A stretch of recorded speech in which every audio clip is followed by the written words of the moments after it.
नमस्कार, वंदे मातरम। मैं हूं श्यामगिरी। आप देख रहे हैं हमारा चैनल मुद्दा भारत का यानी मुद्दा आपका मुद्दा लोकसभा चुनाव से जुड़ी खबरों का। या महाराष्ट्र की राजनीति की बात करें तो इस समय यहाँ पर महायुति और महाअघाड़ी के बीच लड़ाई है और इसमें उद्धव ठाकरे को टारगेट किया जा रहा है, पवार साहब को टारगेट किया जा रहा है। हम इसी चर्चा करेंगे कि उद्धव जी का जो आज 2019 के पहले भाजपा के साथ संबंध और 2019 के बाद जो संबंध बिगड़ा हुआ है और आज की हालात क्या है, क्या चुनाव के बाद फिर कुछ इसमें बदलाव हो सकता है, इसी पर चर्चा करेंगे क्योंकि कहीं ना कहीं जो है सुगबुगाहट शुरू हुई है।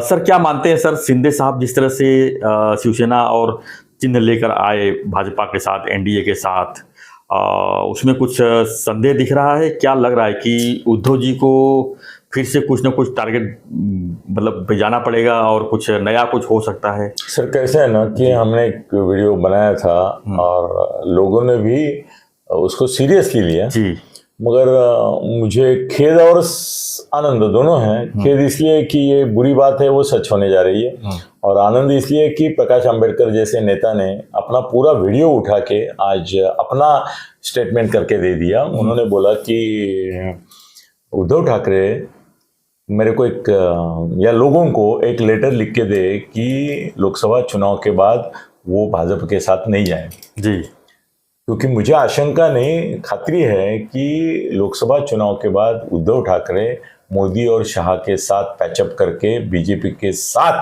जाएंगे और विधानसभा चुनाव में उद्धव ठाकरे महायुति का पार्ट होंगे, ऐसा प्रकाश आंबेडकर ने बोला। और अगर नहीं होना है तो मुझे लिख के दे कि भाई मैं बीजेपी के साथ कभी नहीं जाऊंगा। वो बोले अगर तुम लिख के देते हो कि बीजेपी के साथ नहीं जाऊंगा तो ही मैं मानूंगा कि तुम्हारे में कुछ अलग ये है। क्योंकि सर अभी ये बात बहुत फैल गई है, हमारे वीडियो के बाद लोगों ने अपने अपने हिसाब से अपने सोर्स से किया है, तो उनको भी लग रहा है कि उद्धव की डबल नीति है, अभी मोदी के खिलाफ बोल के ये करके जितने वोट मिलेंगे उतने ले लेने का। और उन्होंने देखा है कि उनके सामने आदर्श किसका है सर, उद्धव के सामने अभी बड़ा भाई है उद्धव, मगर उसके सामने राज ठाकरे का आदर्श है। राज ठाकरे ने 19 में इतनी गालियां दी मोदी शाह को, क्या क्या बोला, सब मुस्लिम, हाँ वो तो था, सब मुस्लिम जो दुराचारी अत्याचारी ये थे, उनके सरदार थे, राजा थे, ये बादशाह मुगल बादशाह थे, उन सबके नाम लेके मोदी शाह को इतना इतना इतना महाराष्ट्र में बदनाम किया, उसकी कोई हद नहीं, सीमा नहीं। उसके बावजूद आज महायुति के साथ राज ठाकरे को लिया गया है, उनको डायरेक्ट अमित शाह से बात हो गई उनकी, फडणवीस और शिंदे उनके घर जाके बैठ रहे हैं, अजित पवार उनको बारामती लेके जा रहे हैं। तो वो बोले अगर राज ठाकरे ने जितनी गालियां दी मोदी और शाह को, उस हिसाब से उद्धव ने की कम दी है। उद्धव की गालियां कुछ नहीं है, वो खाली बोलता है तानाशाह है, इनको संविधान नष्ट करना है, क्योंकि उसको क्या है, शरद पवार जी ने बोल के रखा है कि भाई संविधान नष्ट करेंगे ऐसा बोलो, क्योंकि दलित समाज जो है तो तुरंत अंबेडकर इनके वजह से विचलित हो जाता है, तो वो बोलते रहो करके वो बोल रहा है। मगर सर पर्सनल 1-to-1 तानाशाह छोड़ के और कुछ बोला नहीं है राज ठाकरे के हिसाब से। तो उद्धव ठाकरे सही है जी, उनको अगर ऐसा लगा है कि भाई अभी मैं कितना भी गाली दूं कोई फर्क नहीं पड़ेगा, हम उनसे पैचअप कर सकते हैं। अजित दादा ने भी दी है, अरे शिंदे साहब ने भी दी है मोदी शाह को, जब वो महाअघाड़ी सरकार में सर वो मंत्री थे, कैबिनेट मंत्री थे, उनके MSRDC से लेके सब नगर विकास उनके पास था, तब वो इनके साथ बात करते थे तो गाली देते ही थे, सबको गाली। फडणवीस को क्या कम गाली दी है उन्होंने? तो अभी उनको ऐसा लगता है कि गाली देने के समय गाली देंगे, शिवीच्या वेळेला शिवी, ओवीच्या वेळेला ओवी, बाद में हम उनसे पैचअप कर सकते हैं, क्योंकि एक दूसरे को क्या गलीच्छ गालियां दी इसका कोई अभी हिसाब रखता नहीं है, अपना स्वार्थ देखते हैं। नीतीश कुमार देख लीजिए सर, क्या क्या नहीं कहा गया उनके बारे में, बीजेपी ने भी बहुत कुछ कहा, उन्होंने भी बहुत कुछ कहा, तो साथ अभी क्या है, साथ में है। तो सर हाँ, मैं राज ठाकरे का जैसे आदर्श है वैसे नीतीश कुमार का आदर्श भी उद्धव के सामने है, और वही आदर्श शरद पवार के भी सामने। कल अगर शरद पवार को ऐसा लगा कि इंडिया आघाड़ी जो है वो पहले कुछ 40-42 थे कांग्रेस के, वो तो 20 तक गई है, और बाकी पूरी इंडिया आघाड़ी 100 के अंदर समा गई है, और हमारा भी मतलब सुप्रिया सुळे हार गई तो इससे और बुरा क्या हो सकता है। ऐसा अगर हो गया तो बोलेंगे मरने दो अभी वो सेक्युलरिज्म वगैरह। मेरे को मेरी बेटी को देखना है, बेटी को राज्यसभा में भेजूंगा, राज्यसभा की 2 सीटें खाली होने वाली है अभी, क्योंकि 2 जगह खाली हो रही है, तो वहां मैं बिठा के इसको दे देता हूँ उधर। तो सर ऐसा है कि अभी माहौल उद्धव का ऐसा है कि अभी गाली दे के जो मिलेगा वो ले लो, बाद में रिश्ता जोड़ के जो मिलेगा ले लो। लेकिन सर एक बात बताइए कि लोकसभा परिणाम जो है 4 जून को आ जाएगा। 4 जून को अगर उद्धव जी की अगर जो वोट ऑफ परसेंटेज देख लो या सीट देख लो, अगर कम से कम आएगी तब क्या स्थिति बनेगी? क्या बीजेपी तब भी उनको साथ देगी? हाँ लेगी। सर राज ठाकरे का क्या है, आज ही एक पेपर में राज ठाकरे का परसेंटेज दिया है उन्होंने जी। सर 3% से ज्यादा कभी वोट नहीं मिले उनको, और उन्होंने 100 सवा 100 उम्मीदवार विधानसभा में खड़े किए थे, एक चुन के आया सर, हर बार एक ही चुन के आता है। तो ऐसे में 14 में भी 19 में फिर भी साथ लिया कि नहीं? लेकिन ऐसे में एकनाथ शिंदे जी का क्या होगा? वो तो बोलेंगे तुम्हारे लिए मैं सब इतना सब किया, सत्ता लेके आया और मैं शिवसेना तक लेके आया, पक्ष लेके आया, पार्टी लेके आया, लेकिन आज फिर उद्धव को आप साथ में लेके जा रहे हो, तो ये तो वो बोलेंगे अनबैलेंस हो जाएगा पूरा। देखो जो लोग है ना रखेल रखते हैं ना जी, शादी के बाद, वो अपनी बीवी को बोलते हैं कि तेरे को कुछ कम नहीं करूंगा, बोलते कि नहीं? सुना है आपने कि वो बोलते तुला काय कमी केलं, मी ठेवली दुसरी बाई। वैसे ये रखोलियों का मामला है सर, एग्जाम्पल ये राजकीय रखेली आए हैं, वो रख रहे हैं राजकीय रखेली। वो बोलता है बीबी को कि तेरे को कुछ कम किया, तेरा मुख्यमंत्री पद कायम रखा, उद्धव को तो लिया नहीं, आदित्य को ले लिया। तुम्हारे इसमें भी ऐसे कौन से बहादुर है कि तो इनको लिया तो तुम, और वो अभी तुम्हारे अंडर काम करेगा तो तुम्हारा गुलाम रहेगा, तुम क्यों चिंता करते हो? उद्धव को भी हमने गुलाम करके लिया। उद्धव जी शिंदे साहब के अंडर में काम करेंगे?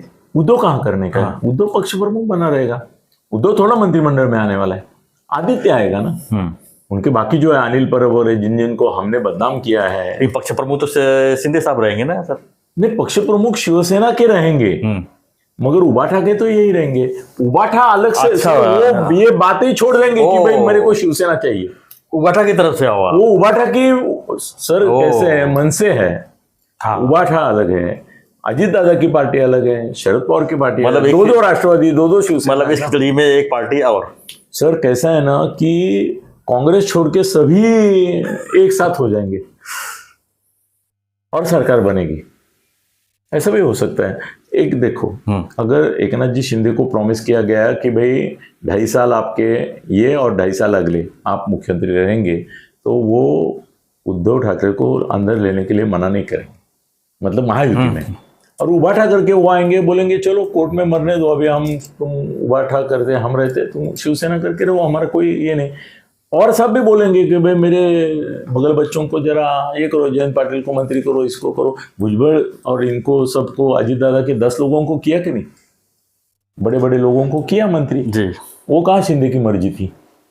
ठीक, वो तो ऊपर से लादे हुए हैं। इसमें मैं सर बताता हूँ, मेरा निर्णय बताता हूँ, 2 चीज होगा, या तो आप जो बोल रहे हैं वो होगा, या विधानसभा बीजेपी अकेले लड़ेगी। ये 2 ऑप्शन होगा, मेरे को ऐसा लगता है। सर आप जो बोल रहे हैं वो संभावना है, मगर अगर बीजेपी को 35 के नीचे सीटें मिली तो वो मजबूर हो जाएंगे।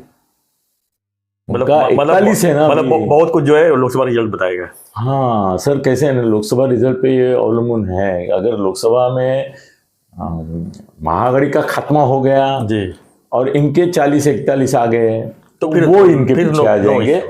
नहीं, वो इनके पीछे आ जाएंगे और ये भी ले लेंगे जी। विधानसभा में सर इससे मुश्किल होगा उनको, और वहां मोदी की जादू नहीं चलेगी। वहां क्या बोलेंगे, तुम देखो अपना स्टेट में फिर एक बार मोदी सरकार नहीं ना, नहीं बोले, फिर एक बार फडणवीस सरकार नहीं ना, फिर एक बार शिंदे सरकार नहीं ना, फिर एक अजित दादा सरकार नहीं बोलना ना, महायुति सरकार वो भी नहीं बोलेंगे। तो ये ऐसी महायुति, महामाया होती है ना, वैसे महामाया युति हो जाएगी सर। ये है, मुश्किल है लोकसभा का भी, और ये और शरद पवार और इनको टारगेट कर रहे हैं। मगर सर मोदी की सभा पूना में हुई, बारामती में नहीं हुई। होगी, नहीं होगी, आने वाले दिन में होगी, नहीं होगी। माना में हुई, तो माढ़ा अलग है और बारामती अलग है। माढ़ा मतदारसंघ अलग है लोकसभा का। 30 सभा है, अभी मुश्किल से 10 हुआ रहेगा।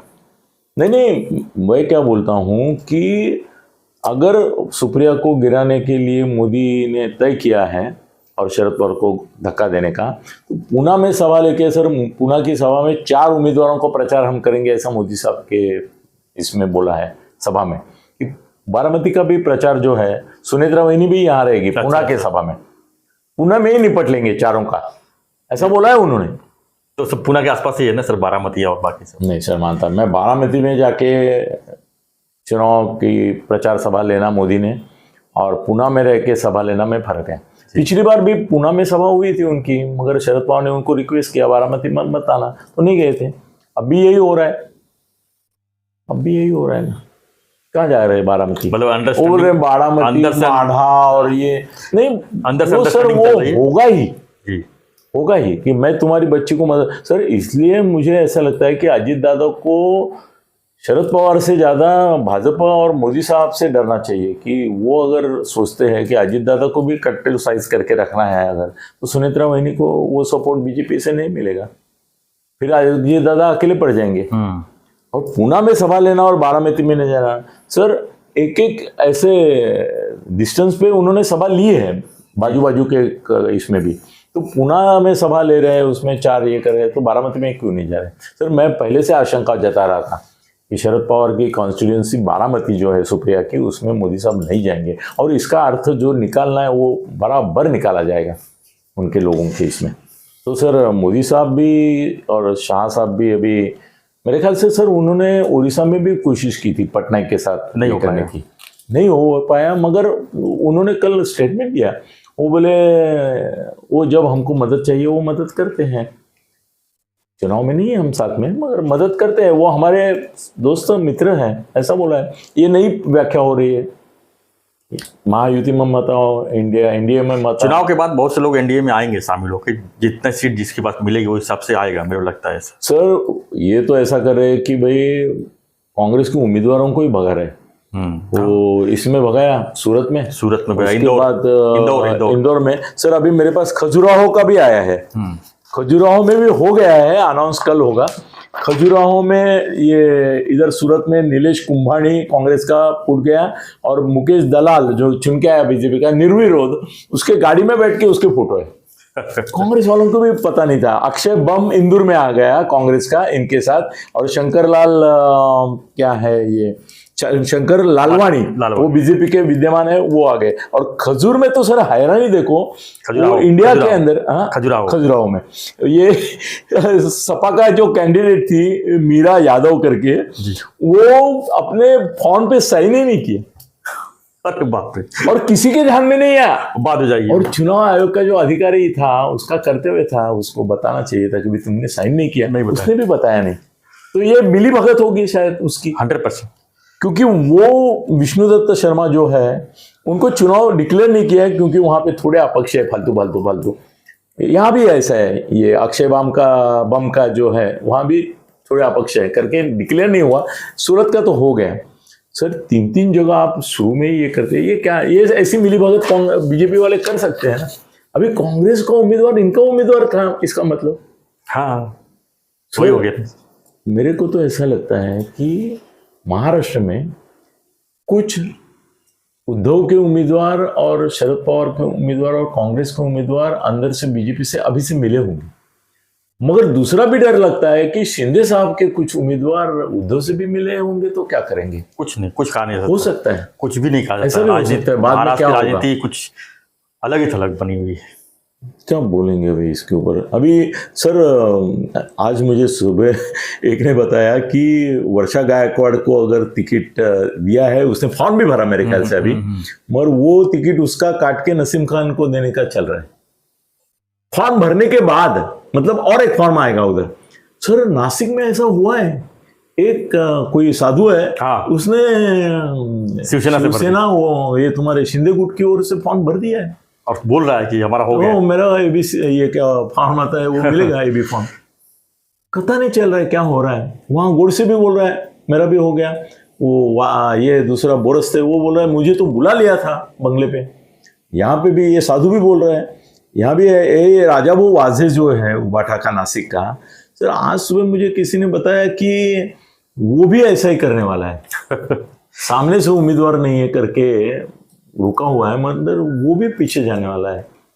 क्या हो रहा है ये? बाद में भागेंगे ही सर, बहुत कुछ तमाशा देखने का भी बाकी है। तमाशा देखना वो बाकी देखेंगे है। 4 तारीख के बाद बहुत कुछ होने वाला है। उसके पहले भी और बहुत सर कुछ- 4 तारीख का मैं बताता हूँ कि उद्धव, संजय और शरद पवार साहब बार बार बोल रहे कि हमारी सरकार आएगी, ये करेंगे, वो करेंगे, फिर इनको जेल में डालेंगे वगैरह बोल रहे।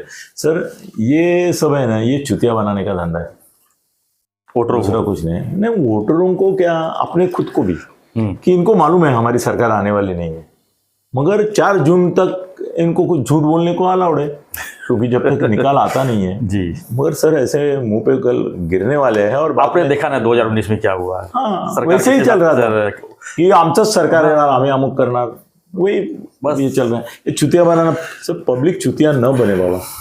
अभी मोदी साहब को वोट दे दो, देश को बचाओ, मोदी लाओ देश बचाओ, ये घोषणा होनी चाहिए अभी। यस, ठीक है सर, अभी बहुत नर्वसनेस लग रहा है मेरे को, तो बहुत नर्वसनेस लग रहा है। ठीक है सर। नर्वस कभी कभी क्या करेंगे, अच्छा परिणाम मोदी को देते हैं। वोट देंगे। कभी कभी नर्वस चीजें अच्छी परिणाम देती हैं। हाँ, मतलब लोग अगर उठ के खड़े हो गए, भाई नर्वस मत होना, हम जाएंगे वोट के लिए, मोदी के लिए वोट करेंगे, Yes. तो भी बड़ी ये होगी, मेहरबानी होगी। तो हमारा रिक्वेस्ट फॉलो कीजिए, वोट दीजिए। नहीं, वोट नहीं दीजिए, वोट मोदी जी का जो भी नालायक उम्मीदवार होगा, लायक पंतप्रधान के लिए नालायक उम्मीदवार को वोट देना पड़ेगा, तो भी दे दो, ये हमारा संदेश है। धन्यवाद। बने रहो ऐसी खबरों के लिए, देखते रहिए हमारा चैनल मुद्दा भारत का। चैनल को लाइक, शेयर, सब्सक्राइब का जरूर कीजिए, क्योंकि हम लोकसभा से जुड़ी हुई हर खबरों को विस्तार से आप तक पहुंचाने का हम पूरा प्रयास करते हैं। धन्यवाद। जय हिंद, जय महाराष्ट्र, जय श्री राम।